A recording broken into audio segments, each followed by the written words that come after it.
Dans ce laboratoire, pour avoir un rendez-vous, il faut avoir des symptômes et une ordonnance ou alors être un cas contact reconnu par l'assurance maladie.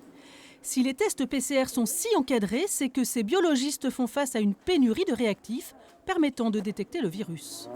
Aujourd'hui, on a un seul fournisseur de réactifs. On le sait, il nous livre 2 fois par semaine de façon partielle, jamais la quantité complète commandée. À Vambrechy, pas de prélèvement aujourd'hui dans ce drive lancé fin mars par des infirmières libérales. Elles se sont retrouvées sans laboratoire pour les analyser. Il y a cette partie qui est à remplir par nous.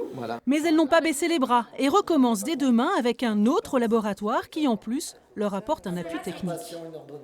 On ne demandait pas grand-chose, mais on avait toujours des bâtons dans les roues et on n'avait personne qui nous suivait, alors qu'on est libéraux. C'est sûr qu'on est indépendants, mais on avait besoin quand même d'un peu de suivi et un peu de soutien. Du soutien trouvé auprès de Biopat, ce groupe ouvre toutes les semaines de nouveaux centres de dépistage.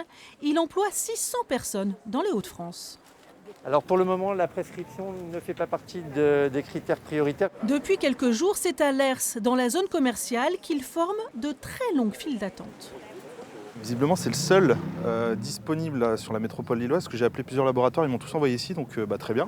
Ce groupe réalise 25 000 dépistages par jour et a encore la possibilité d'augmenter la cadence. Depuis le début de l'épidémie, le groupement achat de Biopat a tout de suite investi auprès des fournisseurs en jouant la carte du multifournisseur pour ne pas tomber à court de réactifs. Je crois que les fournisseurs investissent sur les plus grosses structures qui ont eu ce dynamisme depuis le début et on a la chance de faire partie de cela.